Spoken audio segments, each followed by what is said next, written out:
घर टपकता था उसका, लेकिन फिर भी वो बारिश की दुआ मांगता था दोस्तों।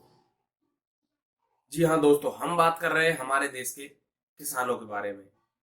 ऐसा स्वामित्व वाला व्यक्ति जो इस देश को ना जाने कितने लाखों वर्षों से अपने दम पर चलाए हुए हैं, सजे हुए हैं। कोरोना के उस महाकाल में भी जिसमें देश की जीडीपी -23% तक चली गई, केवल किसानों के दम पर उस देश की जीडीपी बची रही दोस्तों। वही किसान आज एक पिछले बहुत लंबे समय से उग्र आंदोलन की ओर अग्रसर हो रहा है दोस्तों। सरकार से और से 5 चरणों की वार्तालाप होने के पश्चात भी आंदोलन खत्म नहीं हो रहा है। किसान मानने को राजी नहीं है। सरकार अपनी राह ठाने हुए हैं, वो अपने कदम पीछे नहीं करना चाहती। ऐसा क्या है इन 3 कानूनों में जो किसान को इतना चिंतित किए हुए है दोस्तों? तो देखिए, सबसे पहले बात कर लेते हैं आप लोगों का बिल नंबर 1, यानी कि जिसमें है आपका आवश्यक वस्तु भंडारण संशोधन नियम दोस्तों। मान लो किसी सिटी में टमाटर आते थे, और टमाटर आते थे 5 ट्रक दोस्तों। 5 ट्रक टमाटर खपत करने के लिए भाव था 15 रुपए किलो का। लेकिन कोई अधिकारी, कोई ऐसा बिचौलिया पूंजीपति अगर उन ट्रकों को एक दिन के लिए जब्त कर ले, उनका भंडारण कर ले, तो सिटी में क्या होगा, टमाटरों की कमी होगी। और जो टमाटरों का भाव है दोस्तों, वो सीधा ही वो चलकर चला जाएगा 60 से 70 रुपए किलो। हो सकता है वो 100 रुपए किलो भी चला जाए दोस्तों। तो इस कानून का जो पहला कानून जिसके बारे में हम बात कर रहे हैं, भंडारण संशोधन में, ये ही मूल कारण है दोस्तों। इसमें सरकार ने क्या किया है कि जो भंडारण की पाबंदियां थी, अनाज पर, दाल पर, आलू पर, प्याज पर और बाकी की जितने आपकी आवश्यक वस्तुओं की चीजों की लिस्ट में आती थी, उनके ऊपर से भंडारण की लिमिट हटा दी है दोस्तों। मान लो जिन पूंजीपतियों को पहले 100 कुंटल तक भंडारण करने की क्षमता थी, अब वो जितना चाहे उतना भंडारण कर सकते हैं। कहने का मतलब बाजार का भाव एक तरीके से उनके अधीन हो जाएगा। तो मेरे तो ये समझ में नहीं आ रहा कि सरकार को ये कानून लाने की जरूरत क्या थी दोस्तों। केवल 2 स्थितियों में भंडारण नहीं हो सकेगा। एक तो होगा युद्ध की स्थिति और दूसरा होगा आपातकाल की स्थिति। इन स्थितियों में भंडारण नहीं कर पाएगा। बाकी स्थिति में सारे पूंजीपति मिलकर क्या करेंगे, आपके आलू को, टमाटर को, प्याज को, दाल को, गेहूं को, मसाले को, नमक को, सबको भंडार करेंगे दोस्तों। और जिस आलू को, प्याज को किसान मंडी में 5 रुपए किलो बेचता था, उसी को वापस किसान को 100 रुपए किलो खरीदना पड़ेगा दोस्तों। यही कारण है कि किसान पीछे को हटने को लेकर इस कानून के लिए राजी नहीं है। और ये जो कानून है आपका, मुझे भी नहीं लगता इसकी उचित जरूरत थी सरकार को। आपको इसके बारे में क्या लगता है? 1 नंबर जिसकी मैं बात कर रहा हूं, आप कमेंट बॉक्स में अपनी राय जरूर बताएं दोस्तों। अब बात कर लेते हैं नंबर 2 कानून के बारे में, जिसमें आप लोगों का नंबर 2 कानून है कृषि कीमत आश्वासन और सुरक्षा संशोधन दोस्तों। कहने का मतलब, कृषि कीमत आश्वासन और सुरक्षा, कहने का मतलब जो कॉन्ट्रैक्ट फार्मिंग का नाम आप सुन रहे हैं दोस्तों, वो कॉन्ट्रैक्ट फार्मिंग असल में होता क्या है। मान लो पार्लेजी वाले बिस्किट बनाने वालों को बहुत ज्यादा गेहूं की जरूरत होती है दोस्तों।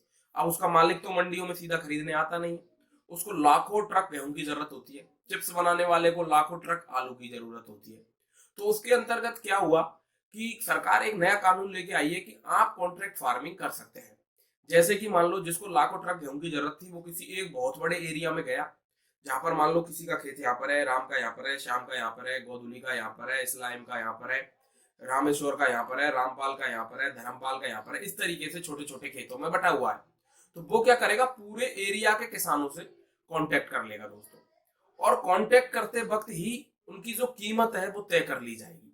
मान लो आपको पहले ही कीमत तय कर लेनी होगी कि गेहूं आपका 25 रुपए किलो में ले लिया जाएगा दोस्तों। जितना भी आप गेहूं पैदा करेंगे, चाहे वो बाद में सस्ता हो चाहे महंगा हो, उससे कोई मतलब नहीं है। आप तो जितना गेहूं पैदा करेंगे इस जमीन के अंतर्गत, उतना आपको 25 रुपए में हमको बेचना पड़ेगा दोस्तों। इसी तरह आलू की चिप्स वाला उस चीज को कर लेगा।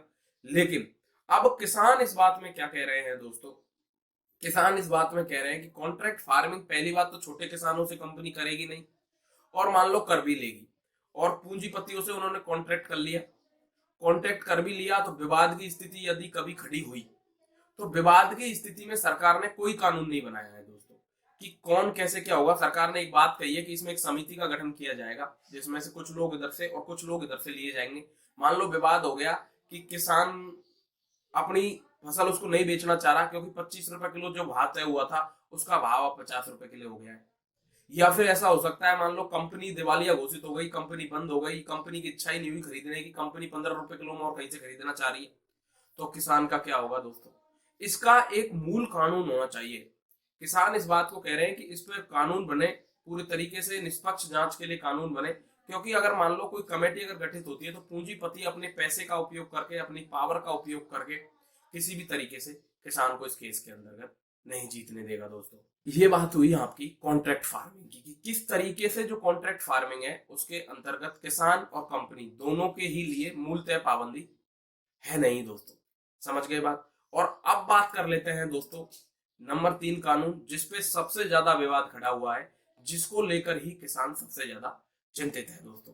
जो आपका वो है आपका कृषि उपज बाजार और वाणिज्य दोस्तों, यानी कि संवर्धन मूल्य वाला जो एमएसपी जिसको आप कह रहे हैं, न्यूनतम समर्थन मूल्य, उसको जो घालमेल ये हो रहा है, उसी को लेकर सबसे ज्यादा विवाद इसके अंतर्गत खड़ा हुआ है दोस्तों। देखिए, इसमें सरकार क्या करना चाह रही है, सरकार ने एक कानून लाया है। सरकार कह रही है कि आप जो अपना माल है पहले जो मंडियों में बेचते थे, वो अब आप कहीं भी बेच पाएंगे, आपकी इच्छा होगी वहां बेच पाएंगे। अब देखिए, आपको इस चीज को इस तरीके से समझना होगा कि एनएसएसओ जो हमारी राष्ट्रीय संस्था है, उसके अगर एक रिकॉर्ड को माना जाए तो उसके अनुसार 6% लोग ही एमएसपी पर अपना जो माल है, 100 में से 6% लोग ही अपना जो माल है वो एमएसपी पर आज तक सरकार को बेच पाए थे दोस्तों। 94% लोग इधर उधर बिचौलियों को बेचते थे।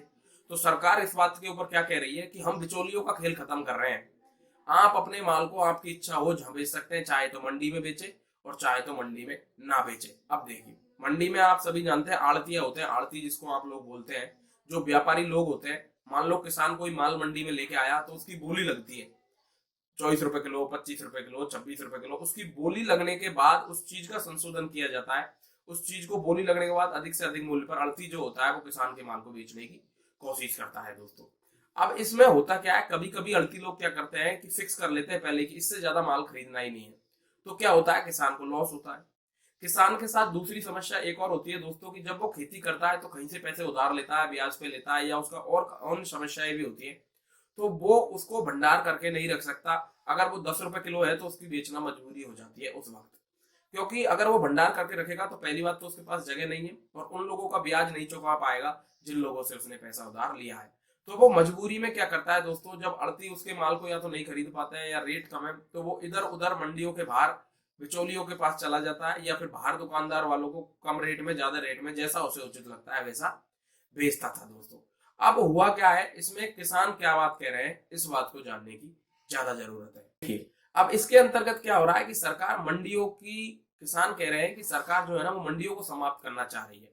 मान लो मंडियां धीरे धीरे समाप्त हो गई, अड़तियों का रोल खत्म हो गया, तो अब खरीदने वाले कौन लोग रह गए, जो केवल पूंजीपति है और जो बाहर अपनी रिटेल शॉप लगा लगा के बैठे हैं, जो ना तो टैक्स देते हैं, उसके बारे में ना सरकार को स्टॉक का पता होगा, कितना माल आया कितना गया उसकी कोई जानकारी सरकार के पास उपलब्ध नहीं होगी दोस्तों। तो जब मंडियां समाप्त हो जाएगी, किसान के पास कोई ऑप्शन नहीं रहेगा, तब क्या होगा कि जो बाहर के बिचौलिया है, पूंजीपति है, वो अपनी दादागिरी स्टार्ट करेंगे दोस्तों। दादागिरी ऐसे स्टार्ट करेंगे कि जो माल 30 रुपए का है वो कह देंगे कि हमारी इच्छा है, हम तो 14 रुपए किलो में खरीदेंगे, यदि आपको बेचना है तो बेचिए, नहीं तो चले जाइए। तब किसान क्या करेगा, इसको लेकर कोई सरकार के पास प्रावधान नहीं है, कोई सरकार के पास कानून नहीं है।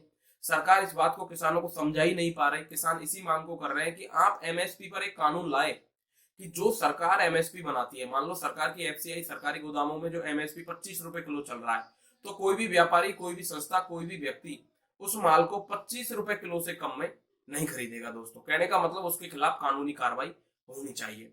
इस तरीके से सरकार चाह रहे हैं कि किसानों को दबा दें, या किसानों को वो पूरी तरीके से बात को नहीं समझा पा रही है। सरकारों को खिलाफ किसानों को ये डर सता रहा है कि सरकार उनकी एमएसपी को बंद करना चाह रही है। गवर्नमेंट कह रही है कि हम आपकी एमएसपी को बंद नहीं कर रहे हैं दोस्तों। अब ये जो 3 कानून आपको मैंने समझाए हैं, आपको इनमें क्या चीज उचित लगी, क्या चीज उचित नहीं लगी दोस्तों, आप कमेंट बॉक्स में जरूर बताएं दोस्तों। क्योंकि आप भी जानते हैं जो एफसीआई गोदाम वाले अधिकारी होते थे, वो एमएसपी पर किसानों का माल खरीदते तो हैं, लेकिन भाभी बिचौलियों का खेल बहुत बड़ा होता है दोस्तों। तो इस तरीके से किसानों का लुटना हमेशा से जारी था, और अभी भी सरकार इन कानूनों को लाने के पश्चात किसानों को पूरी तरीके से संतुष्ट नहीं कर पा रही है दोस्तों। तो आप इन कानून के बारे में यदि आप राय रखना चाहें, क्या आपको अच्छा लगा, क्या इन कानूनों में आपको बुरा लगा, तो आप अपनी राय कमेंट बॉक्स में जरूर लिखें दोस्तों। तो चलिए दोस्तों, आज के लिए इतना ही, मिलते हैं अगले वीडियो में। तब तक के लिए गुड बाय, धन्यवाद, नमस्कार दोस्तों।